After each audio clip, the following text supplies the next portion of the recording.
Have you ever been wrongly accused by somebody? It could have been in a work or a personal situation, or maybe even on the internet, where somebody misunderstood your intention or spread lies about you. What do you do? So do you become enraged? Do you shout and scream? Do you block and delete them from real life and from the internet? Or maybe you shut down and start to doubt yourself. And then come those really self-judgmental questions like, could they be right? Today's video, we're going to bring you helpful and practical tips and tools about this common boundary challenge that our clients have faced. My name is Sandy Weiner, and I've been a dating and relationship coach for 10 years. I help women over 40 own their worth, live their best life, and attract in toe-curling love. I'm also the co-creator of the Boundaries for Beautiful Relationships transformational program that's going to be coming to you this March. Hi, and I'm Teresa Byrne, also the co-creator of the Boundaries for Beautiful Relationships course that will be coming to you in March.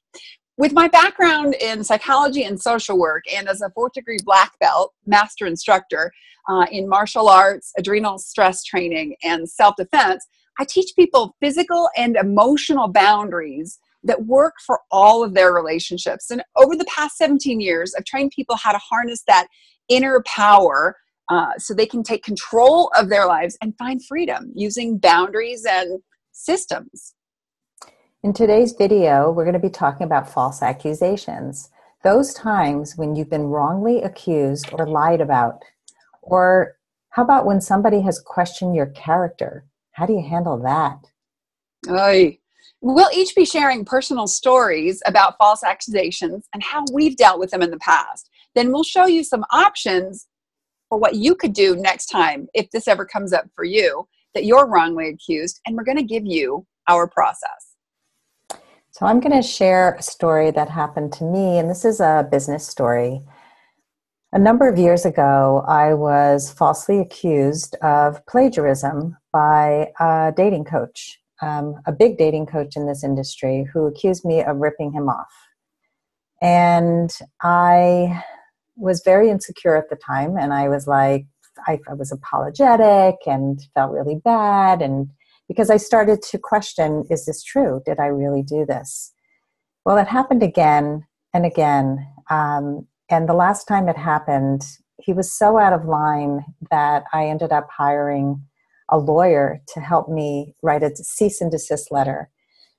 His accusations were so false, but by this time, I had the confidence to know that I wasn't copying him, that what he was accusing me of was stuff that every dating coach talks about, and the language that we use is so similar that you can't accuse somebody of falsely plagiarizing you when I haven't used his words word for word.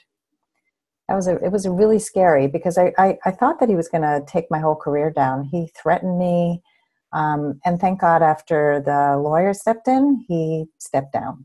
I'm proud of you for how you handled it. Oh, thanks.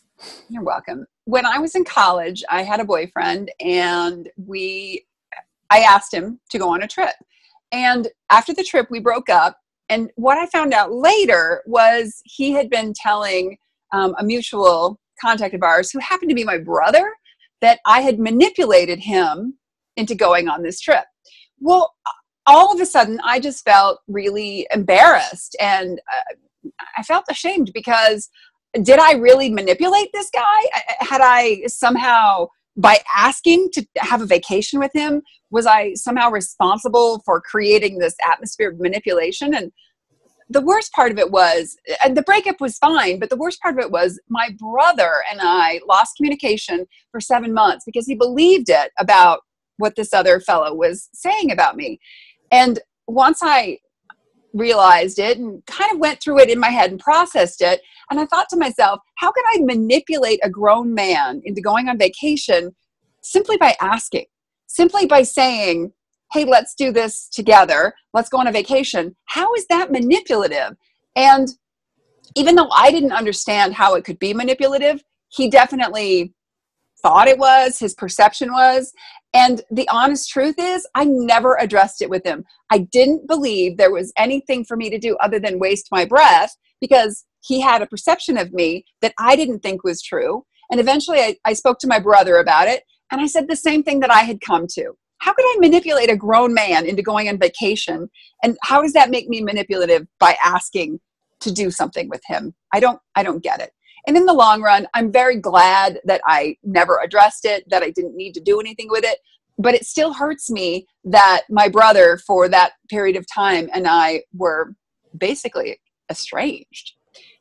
And just so you know today, that you don't have to take notes when we go through the process, which we're going to go through next, on how to deal with some of these false accusations and situations. We're going to have a cheat sheet made available for you.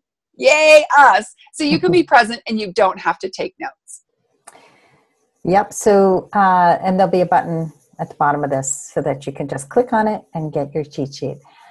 So I just want to say, Teresa, you're like the last person I would ever consider to be manipulative. And this was an obvious false accusation and a defamation of your character.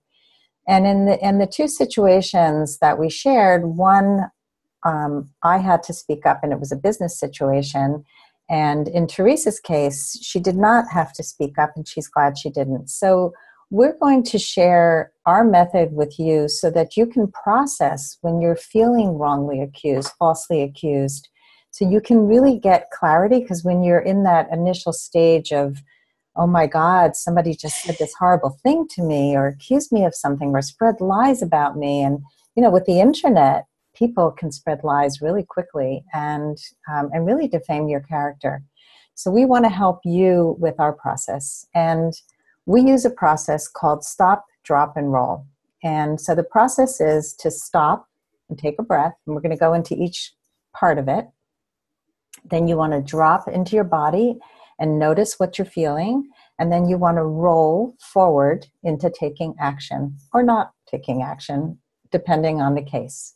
So Teresa, let's start with the beginning here. How do we start? So the first thing in stop, drop, and roll is stop.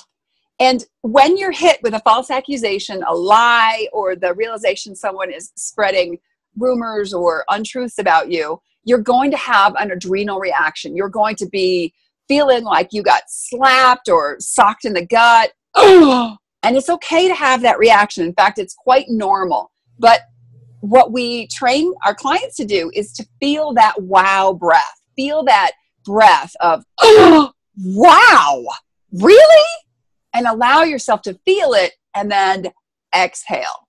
If you don't take this time to just feel it and you move right into action, well, reaction, what you're doing is engaging a fight. So if someone says something to you, you're going to say something right back, or you're furiously typing on the internet. And you might not do something that you would want to do later when you process.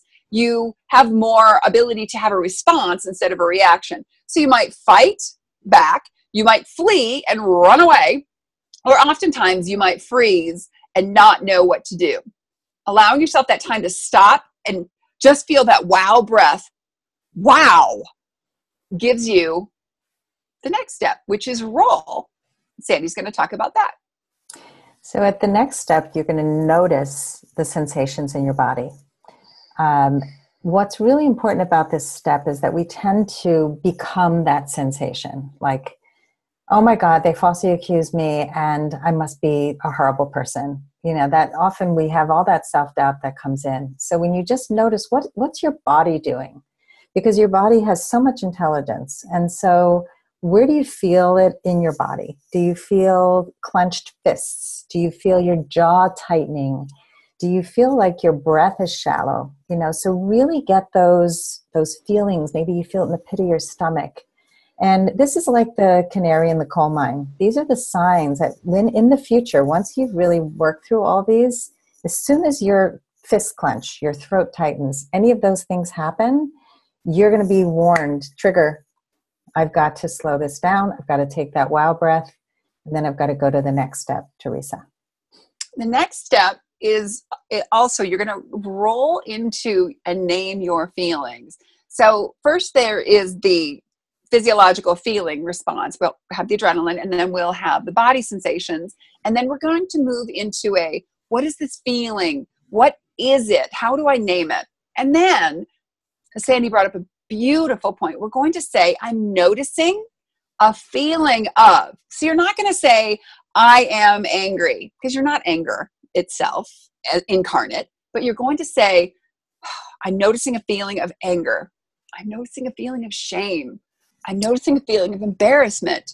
I'm noticing a feeling of frustration. I'm noticing a feeling of shock. You're going to allow yourself to bring the cognitive awareness to name that feeling. And it's such an important piece, this noticing and not becoming. So the next thing that often happens is we get very self-judgmental. We start questioning ourselves, and it's not helpful to do this. So we might, if you notice questions coming up like, what did I do to cause this? Or how could I have done that? Every time those questions come up, I want you to go back to noticing those feelings of shame, judgment, shock, embarrassment. Just notice them. They're almost like clouds floating by. Just notice. It's beautiful. The next piece is learn how to ask helpful questions. So how did I make this happen? What did I do? Not helpful questions. But helpful question would be, is it true? Is this something that's true about me? Did I actually do this thing? Or is there some kernel of truth in that? And if it is true, if I was actually manipulative, or my boyfriend, if we decided to continue a relationship, said or felt that I was manipulative, then it would be time to open a collaborative conversation. If you're in a relationship with someone, collaborative conversation would be something where you create that boundary. Instead of having them be name calling to you, like calling you manipulative or you're psycho, or whatever the name calling, you're a plagiarist, whatever the name is, set that boundary and you back into the feelings and you talk about how you want to be spoken to in the future. In the future, if you find a behavior that I have manipulative, let's talk about it, because that's not my intent. And I apologize if that's how it came out. But set those boundaries and have that conversation that the two of you can have together if you decide it is a conversation that you want. So we talk about boundaries for beautiful relationships. If we can have these kinds of conversations, it makes our relationships beautiful. Really, I love it. So sometimes it's not true.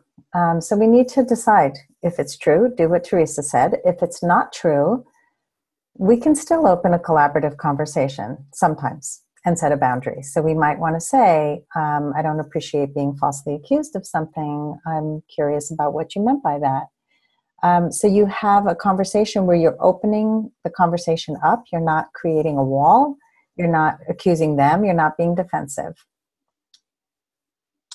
And that's the next point. Watch out for getting defensive. So it's really easy when someone calls you a name or pushes your buttons, and all of this is about triggers. And we'll go into that further in the Boundaries for Beautiful Relationships course. But when you're triggered because of a false accusation, try not to get defensive, because then you get into explaining energy, proving energy, all this other stuff that you don't need to take on. But what you can do is get curious about what prompted that accusation. What was the inciting incident? What happened?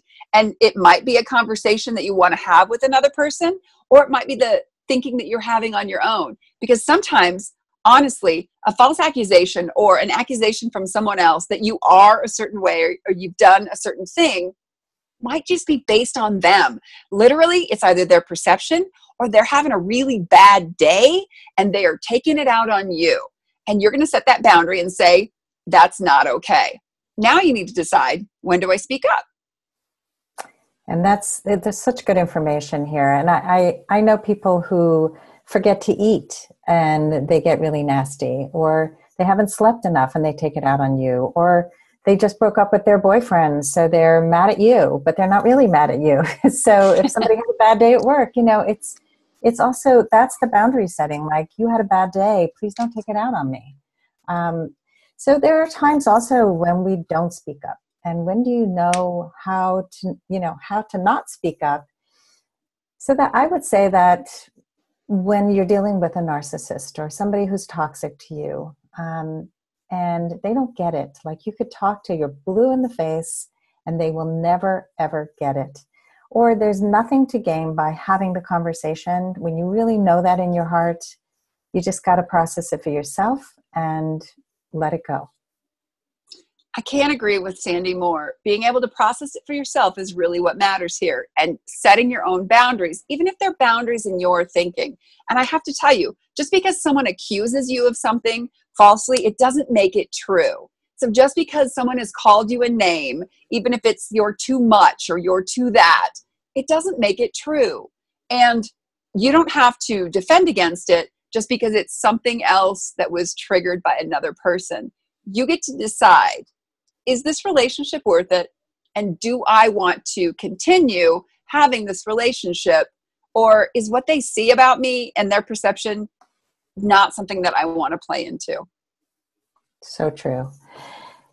So we just gave you our stop, drop, and roll method. And if you found it useful, please put it into practice and share this with your friends. And stay tuned for our weekly videos every week leading up to our launch of our Boundaries course in March. And make sure that you put some comments around us. Let us know what you think. And if you put it into practice, let us know how it works for you. Or if you've been falsely accused and you have other practices that really work for you, let us know. Because I'll tell you what, we all learn from each other. I'm looking forward to seeing you next time.